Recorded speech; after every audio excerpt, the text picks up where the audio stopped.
Hello everybody, welcome to this stand of this talk about advanced rebreather training. Before we get going, who are you? I'd like to know who I'm talking to. So, any of you in this audience already rebreather trained? Couple. Some of you rebreather instructors? One, thank you. Perfect.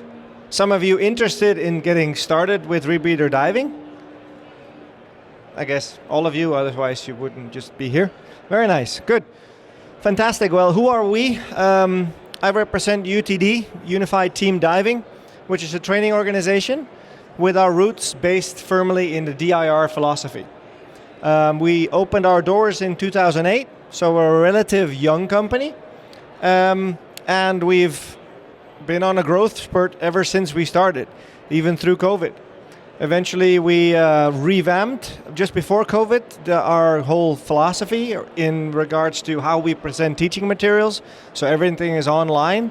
We don't have any books. Everything is online, updatable. And we've been here in DEMA ever since, doing talks like this.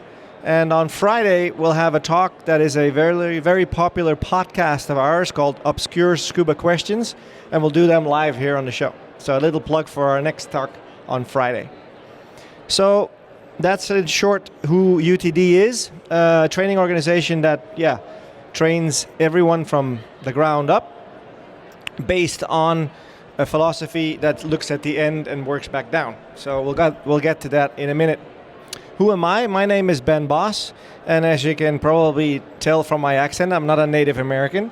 I was actually born and raised in Amsterdam, moved around all over as an instructor until I met a beautiful blonde Danish woman, and she dragged me all the way to Denmark, and that's where I live right now. I am the current training director for UTD, and I'm responsible for keeping a track on our instructors and writing some of our materials. So with that out of the way, now you know who I know who you are, you know who I am and who we are. Let's get going. So advanced rebreather training is the talk, the name of this presentation. But before I start with that, I would like to show you a little video of three divers in a mine in Sweden. And one diver was diving in a Scuba Force SF2 CCR. That was me. We had one guy on a CCR from JJ and one on open circuit in a DIR configuration. The profile, if you guys are interested, was a 36-meter dive for roughly 50 minutes, and we had about 30 minutes of decompression. For bottom gas, we were using 25-25 for the OC guy, and the same as for us as diluent on the rebreather. So let's see if this works. It didn't before, but we'll go. As divers, you have to have a backup. So we'll go straight to the source and show you a video of the mine dive in Sweden.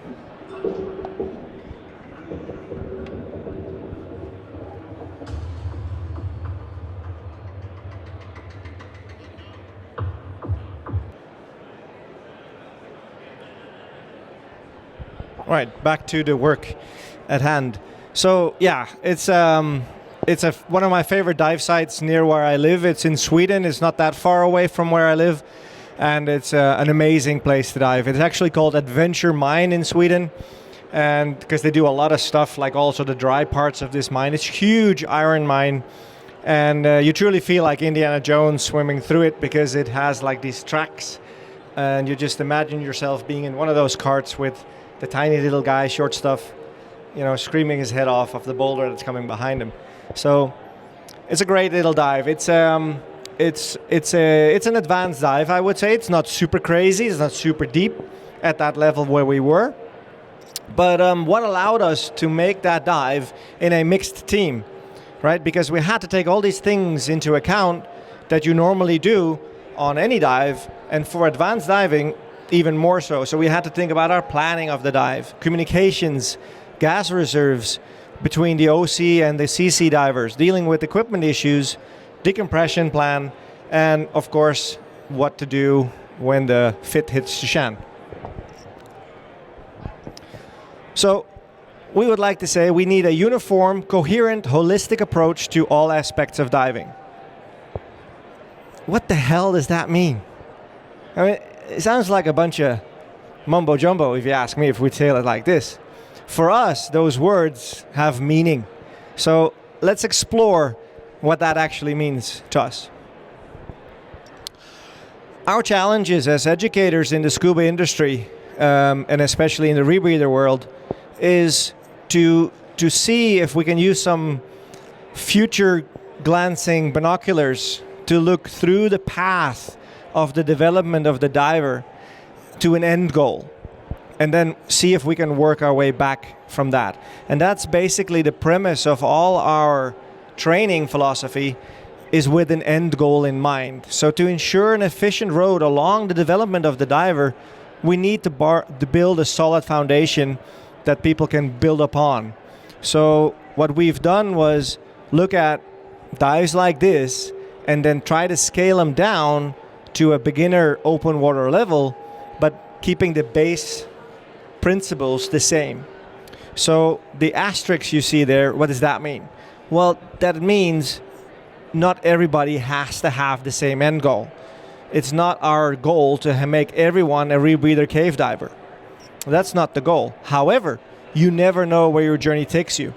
Teaching someone to dive might not, you don't have the glass ball that can tell you where they will end up in the future. It might be photography, might be cave diving, might be just, Florida reef diving. Who knows?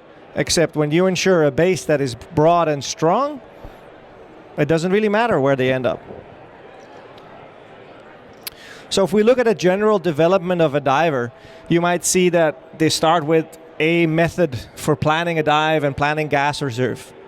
Right? In the beginning, it might be the 50 bar rule, or 750 psi for your people on this side of the country, or a jacket BCD and an octopus for our standard equipment for configuration. We have some recreational hand signs like that, whatever that means. And we have side mount diving when they start building a little bit more equipment awareness. Then we have technical diving, and then maybe in the future, CCR diving. And all these, what we call them rocks of development, they're fine on their own, they're strong on their own, if you stay within that realm. But if you start to combine those rocks on top of rocks, generally don't make for a strong foundation. So the house on the left is to illustrate that if you put a house on a crumbly foundation, it might not be the best. So when the foundation is strong and based on the practices that will stay consistent throughout your development, you'll probably be stronger, safer, and get to your end goal faster. So if we can take the pebbles individually and just build a foundation and keep pouring the same concrete in the same basin, we'll end up with one big, strong rock. And that's what we like. So how can we make sure that our divers aren't diving with a foundation based on small pebbles? Well, if you think about the CCR training in the industry, right now, there's only some small form of standardization in entry-level training, so-called Mod 1 training. It's usually controlled by the manufacturers dictating the organizations what needs to be taught in the class of their machine. Well, the progression after that is only based on hours on the machine in that method that was initially learned. And now they come back and they want to do advanced CCR training, but all that standardization has now changed into a new configuration and the procedures. So we have the one pebble again, and now we're adding another little pebble because we're going to change the way we think about bailout. We're going to change the way we think about the planning of bailout. We're going to change the configuration. So those hours you initially put on the machine, how valuable are they really when you think about it? The solutions on CCR failures become more and more solo-minded solutions, right? Because it leaves the diver up to their own devices to individualize their concept of diving, because there will be gaps eventually. And we don't like the homegrown protocols. Imagine if a CCR wasn't a CCR complex machine, but if it was a stage bottle or an SMB. If you, as the producer of that stage bottle or SMB, are involved in the training only of that small piece of equipment, does that mean that you, as the producer, have any influence on the prior learnings of that diver and that your equipment will be used safely in the future? I don't think so. You're just adding another pebble to that pile of pebbles, and it stands on its own. So that teaching you might give them to use the SMB or use the stage bottle might be fine, except in the whole picture of things, it might stand on its own. So for you that are starting to develop an interest in getting into CCR diving, CCRs is not the piece of equipment you want to buy to solve problems. It is only going to add problems. So you cannot solve bad skills with equipment. If you think, oh, my gas consumption is getting really high on these deeper and deeper dives, I might start looking into a rebreather. Well, guess what? The tanks on your back is not what gives you bad gas consumption. It might be a different cause. Poor buoyancy control. Oh my goodness, take that wing out of the picture.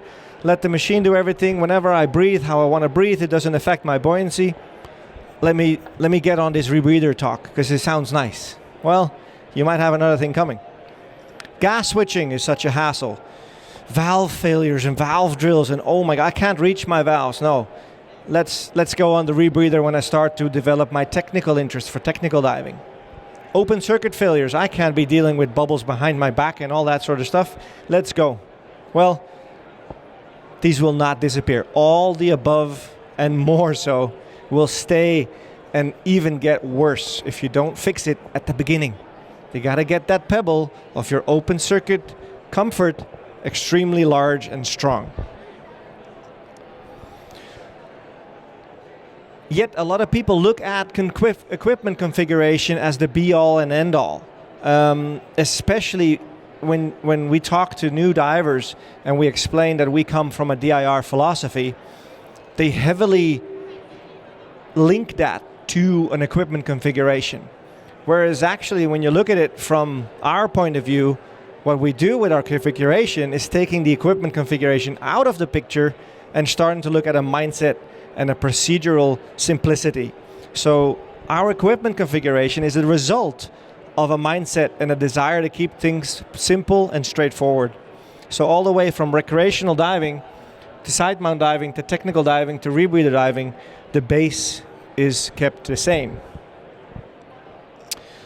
So imagine a world where the exit strategy is something we call what you use to get out of Dodge when stuff goes wrong.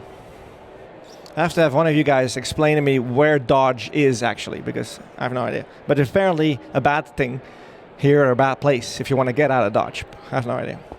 So the exit strategy, imagine if the exit strategy is 100% the same as you use right now on your open circuit scuba equipment.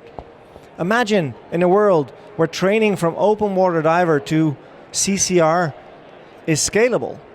That you don't have to go, okay, I learned on my knees in a jacket, and that's fine on its own. Now I want to go technical diving. I have to go in this configuration. I have to go in this fins and these things. Imagine if that just was, well, just build on top of what you already know. Well, that would leave you with a world where there's no need for unlearning or behavioral changes to progress in your driving. So again, that would mean that the configuration for bailout is a word we use for the gas reserve or the equipment that we get out of Dodge again with on a rebreather. But that would mean that the configuration of bailout comes from the desire to keep things simple, straightforward. So if we look at a single tank, if you do a single tank dive, a recreational dive to 100 feet on some beautiful reef, you'd have a donatable source that you can give to your buddy if they need gas.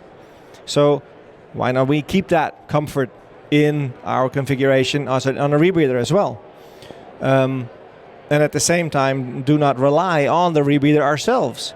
We want to take care a little bit and then maybe come back. So getting off the loop in a tight spot on a rebreather is not necessarily a bad thing. However, many rebreather divers are very hung up on staying on the loop at the whole time of the dive, but it does encompass a little bit more workload.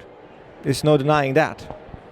For the double set, it's the same thing. As you can see, it's just 2 tanks. So in technical diving, we use twin sets. Who of you in the audience is a technical diver? Good portion of you. Okay, great. So why do you think we use twin sets in technical diving? Why? Redundancy for failures. Redundancy for failures. Any other things?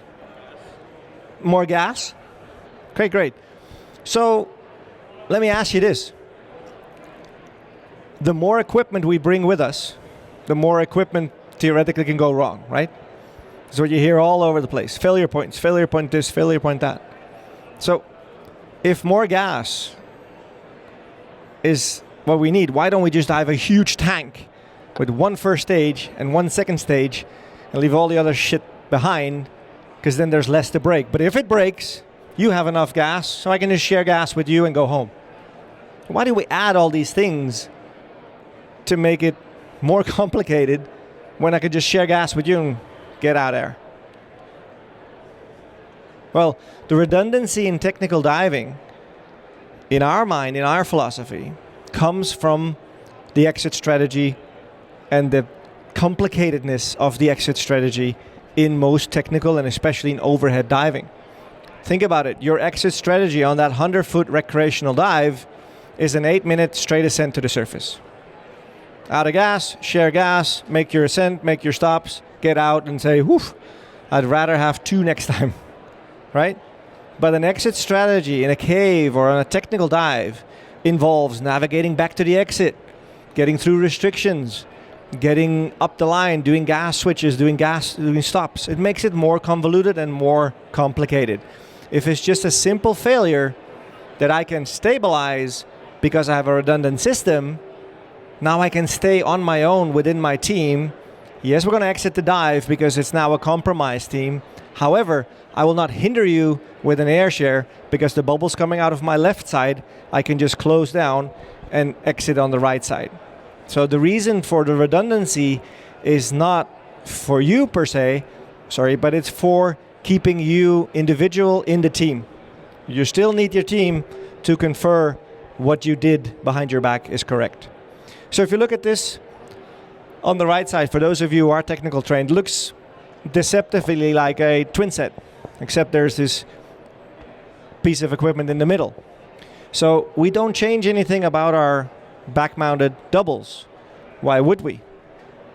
It still has the same SPG on the left side, and it feeds a BOV or a necklace from the left side. It has a dry suit valve if you dive in gas that allows for that. We have a long hose on the right, and we have a hose that feeds the wing on the right as well. So that all stays the same.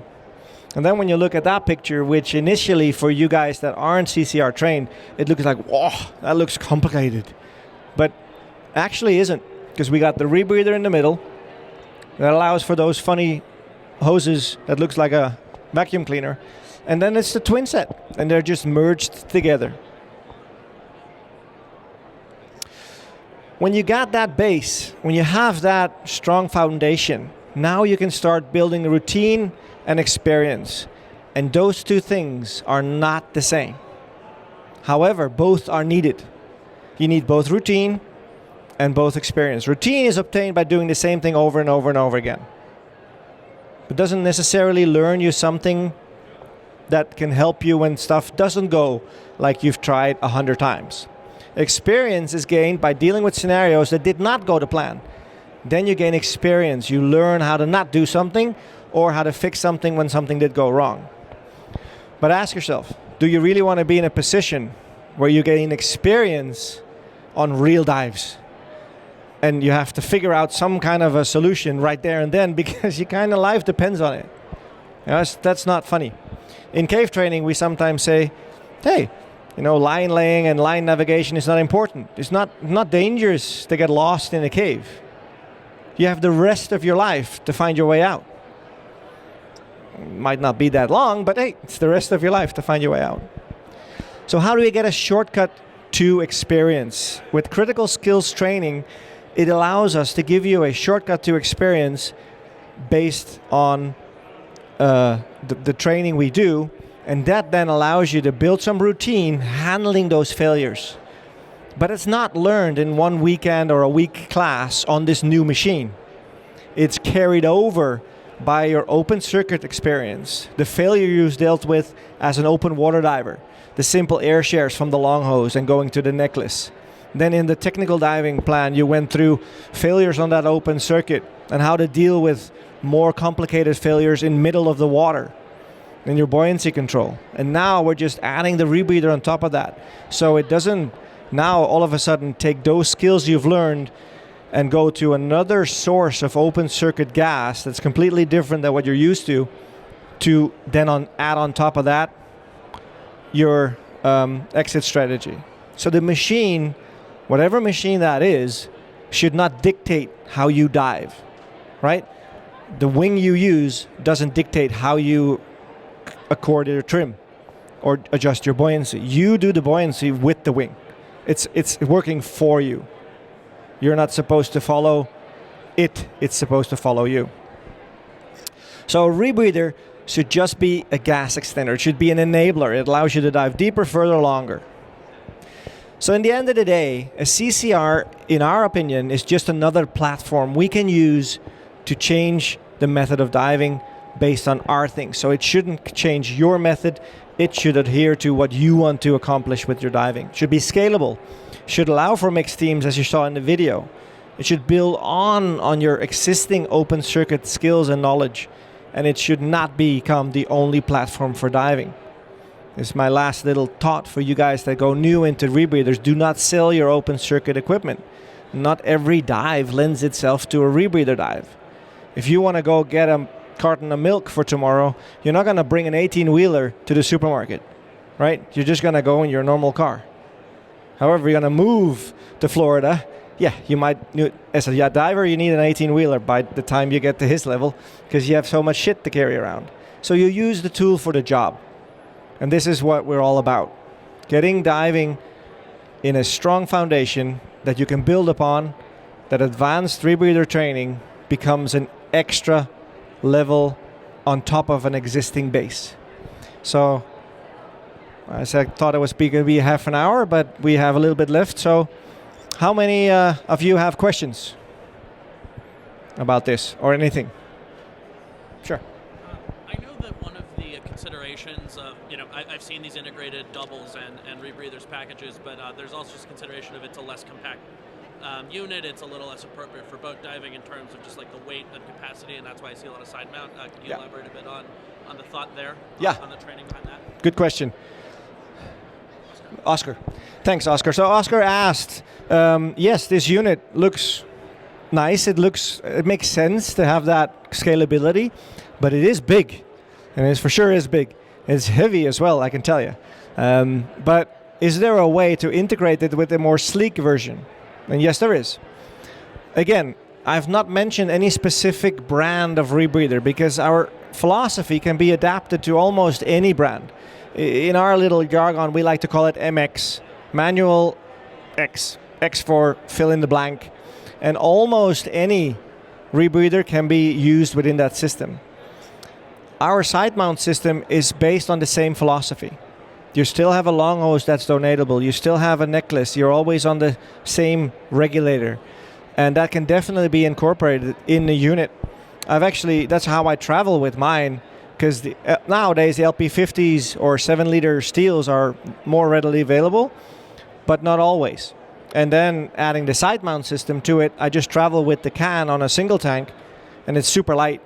And I can still do the same things without sacrificing the configuration. But we're now looking at incorporating chest-mounted rebreathers to a standard set of doubles or a side mount situation.